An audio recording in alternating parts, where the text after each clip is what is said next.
Kelly arrived at midnight on January 3rd, 1978. It wasn't 12:01 or 11:59. It was midnight straight up. Kelly was born 3.5 months early. We didn't expect him. He was 13 inches long and weighed 1 pound, 12.5 ounces with the clamp on his umbilical cord. He later lost weight and went down to 1 pound, 6 ounces. The people who cared for him and the doctors who cared for him told us he probably wouldn't last the night, and they didn't do anything. They let him breathe on his own. They put him in a head box with oxygen, and they just let him spend the night. We got to look at him, and then they just left him alone until about 8 o'clock the next morning. Because he survived those 8 hours, they said that, they felt that they had to do something, and they made the decision to send him to a neonatal center in Salt Lake, quite a ways from where we lived. And they flew him out the next morning. He went by himself. Neither one of us were able to go with him at that time. And Rhonda, I understand that Kelly was your firstborn? First live birth. I had one pregnancy before Kelly. That I had toxemia and the baby died. That baby I carried for 7 months, so it was actually a longer pregnancy than Kelly's.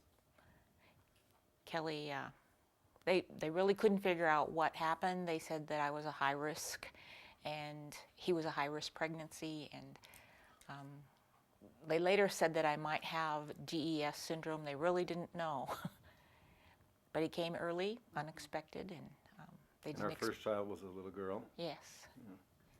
They also told us that the odds of Kelly surviving were 100 to 1, and every day that he lived, every 24 hours he lived after that, his odds got better. But at the time Kelly was born, they didn't have the technology they do today, so they just didn't expect him to live, and they were very honest. They didn't have anything to compare him with because other children born that early hadn't survived, and they were stumbling around in the dark as much as we were. It was how long before we went down to Salt Lake? Salt Lake, you and I? It was about a week. Okay. They tried to put in a feeding tube to feed him, and his heart would stop, so they'd take the tube out. It wasn't until the 3rd day they got food into him through that feeding tube. Before, he just had an IV, and they said that wouldn't sustain him very long. When they finally got the feeding tube in, they felt that he'd really crossed a threshold and had, his chances of living were better. About a week later, Charlie and I flew down. We walked into the room. It was very noisy. It was scary. At first, we just stood in the hallway because it said hospital personnel only, so we just stood there. Nobody to talk to, no nurses station to check in with. We just stood in the hallway. Finally, somebody came out and asked us who we were and what we wanted and where were we going. And but we were able to visit Kelly while we were there. I don't know how many days were we there. We were there about a week. About a week, okay. Yeah. It was, I guess, a very unsettling, odd experience. The social worker who worked with us told us not to change our lives. He probably wouldn't live, to go on as if he hadn't been born. And we couldn't do that. And what was it? You and your father went down there probably maybe 2 weeks later? It was a while later after Kelly had an episode where the feeding tube slipped out of up into his stomach. He regurgitated, and because he was on a ventilator, he aspirated everything he threw up into his lungs. His heart stopped. They had to clean out his lungs and restart his heart. After they called us and told us about that episode, my father and I went to visit him. I felt terrible. It had been, a little while since I'd seen him. I didn't recognize him. He was bigger and fatter and darker. And a flat head. And had a kind of a flat head because those preemie babies' bones are so soft, they just form to the way the child is laid. And they laid him on one side and then the other. His head got very narrow. They called it a hammerhead. Well, he's a flat-headed Indian. Yeah, he's a flathead Indian, but he had a really flat head. And that was the worst experience of my life, I think, because I didn't recognize him, and I went around the nursery 2 or 3 times before I was able to read the name plates on the incubators and realize that this was my baby. And how old were you, Rhonda, when you had Kelly? When Kelly was born, I was 24. I'd had the one prior pregnancy, but my mother was deceased, and I didn't have any female relatives who could help me work through this. I was really stupid. I could read books and, learn about pregnancies that were normal. Nothing I could do prepared me for the kind of experience I had because no one had gone through it before, so there wasn't anything I could rely on or anyone I could talk to who could give me much comfort. The hospital provided a booklet that, talked about the things that they did there and the fact that it was experimental. The first thing they did when they brought Kelly in was had to sign a release of liability saying we wouldn't sue them if anything happened. They said it was a research hospital and they couldn't treat him unless we signed that waiver. So we did. And it wasn't until much later in my life when I went to law school that I learned that you can't release liability for negligence. And by that time, there wasn't anything we could do in terms of suing the hospital or proving that their negligence when the feeding tube slipped up caused Kelly to have cerebral palsy and be deaf. But that was a second time in my life where I felt very, very guilty and, just ashamed that I hadn't taken care of Kelly the way I should have. But at the time, we were very grateful that Kelly was alive. Right. And we're still very grateful that Kelly is alive. Yes, he's unique. There's no one like him in the world, and that isn't just because he, beat the odds. Kelly is. He's got his own personality. Yeah. He's very outgoing, and people do he draws people towards him. Mm-hmm. He's a very good person. And to know Kelly, you wouldn't even think or even have an idea that he even feels sorry for himself, or he's his own person, and he wants to be independent. And it was his original idea when he moved out on his own that he wanted to be by himself. It's one of the goals he had when he graduated from high school, to live in his own apartment, to move to Missoula and work. And how was that for the two of you to give him that freedom to do that and the support to be independent? Rhonda wanted Kelly to do it on his own, and I also did, but at the same time, my motherly feelings, wouldn't allow that. So I checked on him quite a few times, through the week, and I found out at that time that I'm glad I did, because the PCA, the PCAs, which were, the personal care attendants, did not, do their job. They many times that when he was living in Polson, they did not take care of him. They didn't clean. They didn't cook him meals. It was just kind of a sad deal. So it's just very hard to find good help. Personal care attendants aren't very well paid. Yeah. They're usually underemployed, and it's difficult for them to function in employment generally. So they may or may not have children. They just don't have the natural skills that they need to care for other people. Others are very good. It's just a very low-paying, not very well-respected job. So even though Kelly lives independently and has PCAs, you're both very involved in his day-to-day life so that he can continue, that the PCAs don't provide the support that he needs? Both of us are very involved in Kelly's life. He has personal care attendants come in 5 mornings a week. They prepare him breakfast and lunch. He packs the lunch to work. Kelly is responsible for his own meals at night.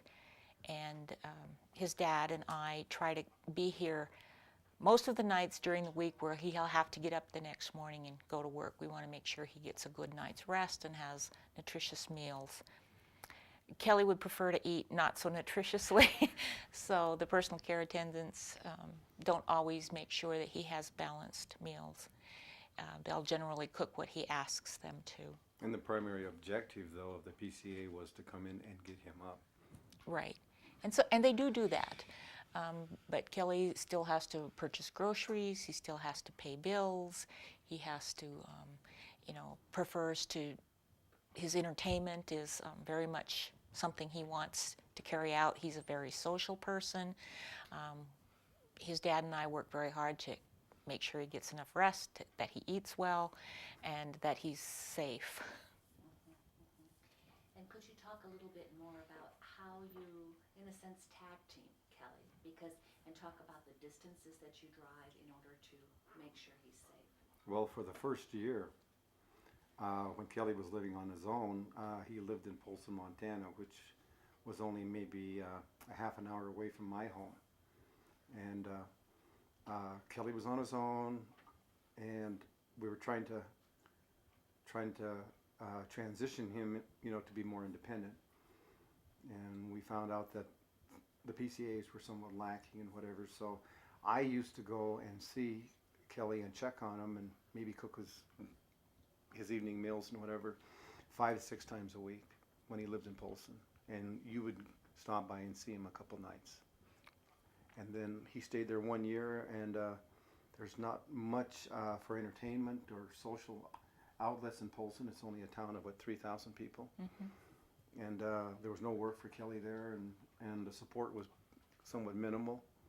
So Kelly wanted to move to Missoula, Montana, which is about 75 miles north of Polson, and it's a larger city. It's close to 95, 100,000 people, and it's also a university town. Mm-hmm. And there's a lot of activities. They got a mall, they got University of Montana Grizzlies, which Kelly's a big fan of, basketball and football, and attends most of home games.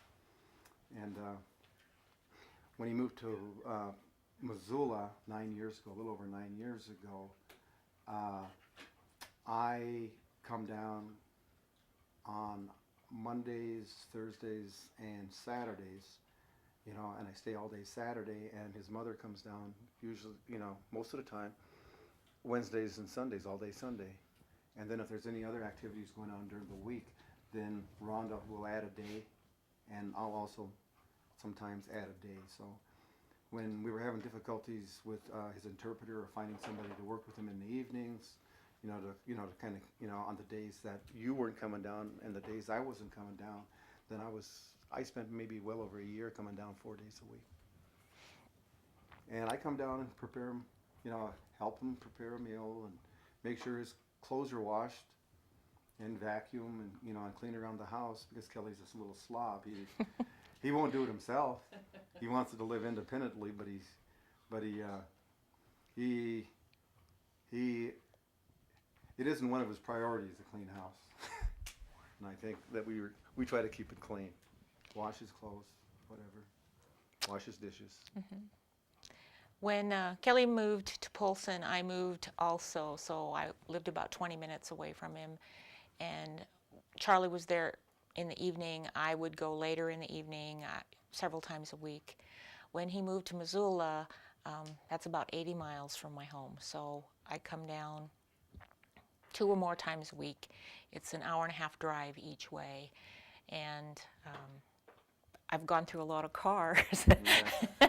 Well, I tell you what, I live about 60 miles away, so 120 miles, and you put a lot of miles on your vehicle. Yeah. The kinds of things I do for Kelly are make sure his bills are paid, his bank account is solvent. We work on the internet together. I try to get him out to do things besides sports. Sometimes we do movies, sometimes we visit. I take him shopping so he can pick out his groceries. and do those kinds of things. Neither his dad or I are his social peers, so we try to make sure that he has social outlets as well, and that he's safe in determining those people who he wants to be social with. Kelly is overly generous with everyone, and vulnerable. I think people take advantage of him, so his father and I work a lot on making sure that that doesn't happen, or if it happens, it doesn't hurt him personally. And we kind of became aware of that the first year that he was living in Missoula.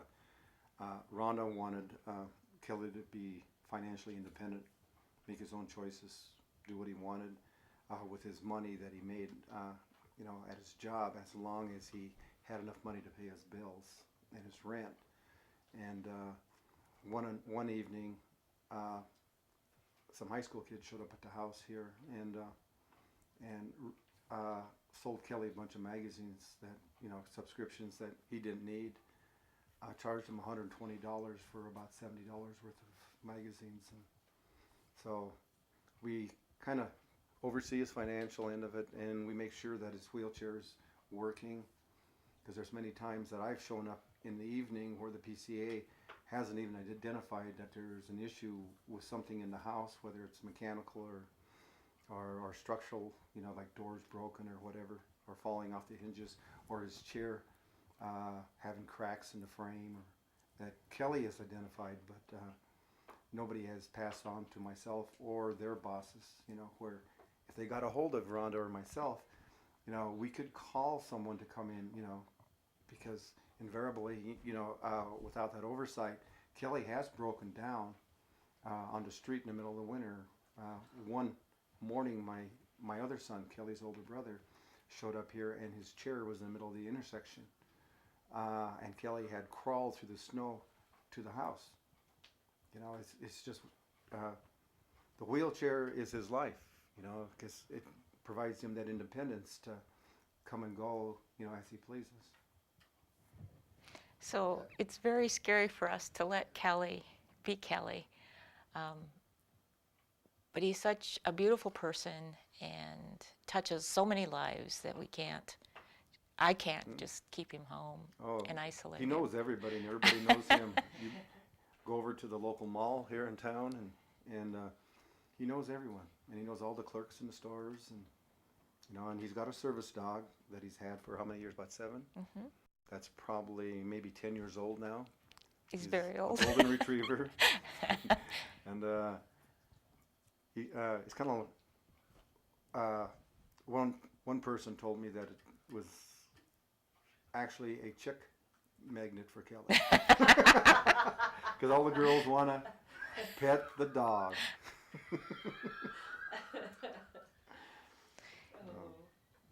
Kelly was quite the challenge growing up. As I mentioned, they didn't expect him to live. When he finally came home from the hospital, he actually came home 2 weeks before his due date, and has just been going full bore ever since. Because he was born so early, they told us the potential for having, some problems, but our family doctor in Ronan, Montana, wasn't a pediatrician, and there wasn't a pediatrician available, and he just kept telling us, if Kelly's having problems, it's because he was born too early. It's going to take him years to catch up. Don't worry about things. When Kelly was about 9 or 10 months old, I began to worry because he couldn't sit by himself. Took him to the doctor, and the doctor said the same thing. Don't worry, he's just going to be slow. It's going to take him longer. And He never crawled. he never crawled. He could pull himself along with his arms. We'd place his toys in front of him and out of his reach. It was mean. But he really got good at figuring out how to move around the room. Yeah. He'd roll from one end of the room, clump, clump, clump, and then he'd roll the other way. Change his angle, and then he'd roll. He could get around, but he would just roll around the room until he got to where he wanted to be. Yeah. When Kelly was about 18 months old, I decided that we probably need to see someone else. Our family doctor wasn't helping us much. I don't know if he thought if you actually misdiagnosed Kelly or just didn't want us to reject Kelly, but he wouldn't tell us there was anything wrong. We took Kelly to a pediatrician in Missoula. A pediatrician confirmed that there were problems, but all he said was that Kelly had cerebral palsy, and he referred us to a local agency, CDC. I'm not sure what those letters stand for. Comprehensive Development Center. And it was through that agency that Kelly got physical therapy. Not direct services, but we had someone come to the home and his babysitter's home and train us on how to manipulate him and make sure he got proper exercise. We taught him how to, because he wouldn't, brace himself when he fell, we had to teach him everything. And we worked to make sure he didn't just learn to move wrong, because once you do that, you don't develop normally. We continued to believe Kelly might have other problems, perhaps some developmental problems. He didn't seem to hear very well. Kelly started in preschool when he was 2.5 years old, and they just worked with him on speech. He had a lot of ear infections, so we knew that at least there were problems with probably his tonsils and his inability to drain. There were tubes in his ear. Yeah, we took him to an ENT doctor. The doctor said, well, this kid can hear. Look, he told Kelly, give me a high five, and he put his hand up, and Kelly gave him a high five. He said, see, he can hear. But he agreed to do the surgery for the tubes. Kelly was about 4 when that happened, and his health, and he had his tonsils out at the same time. His health improved, but he still didn't hear. His deafness wasn't confirmed. We knew he couldn't hear until he was 5.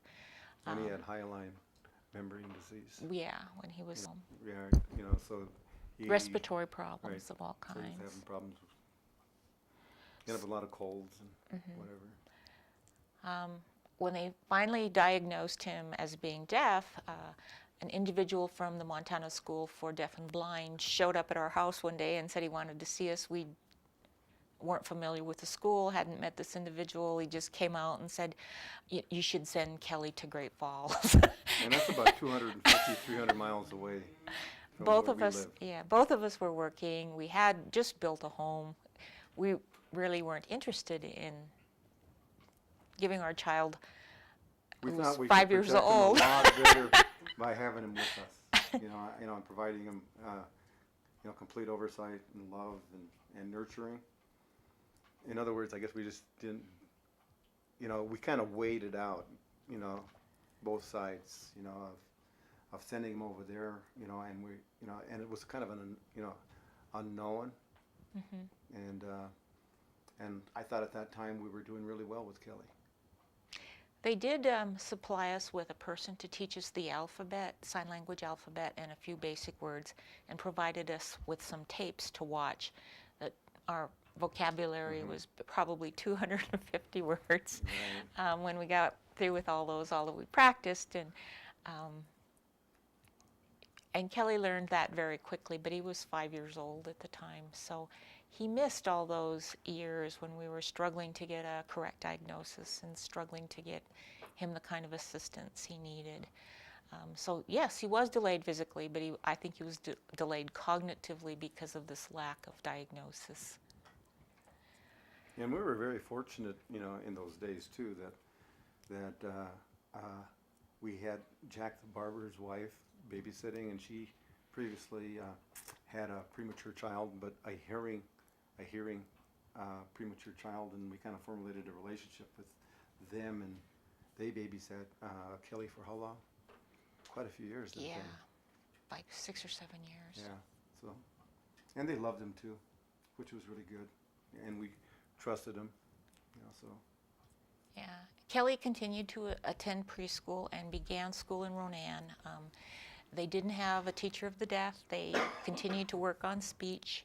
When Kelly was 7, I moved to Missoula and finished my undergraduate degree, and Kelly attended a school here, Franklin School, where they did have a teacher of the deaf, and that's when Kelly first began to get full-time sign language skills. He was 7. Yeah.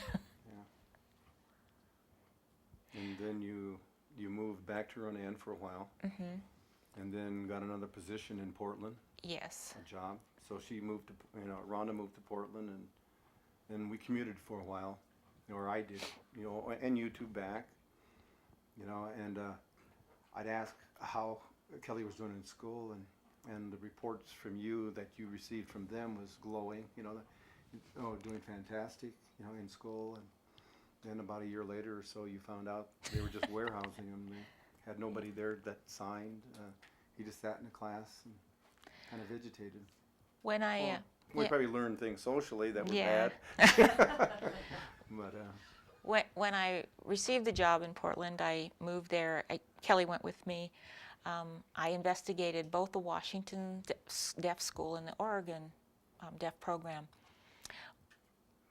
and learned that the Oregon has a lot of special education money, and I thought they would provide better services for Kelly. I also looked at their multi-handicap program, and Kelly with multi-handicap seemed a perfect fit.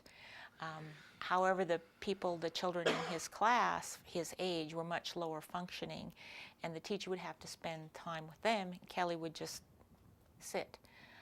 They finally tested him at the end of 1 year, and he tested lower than when he arrived. So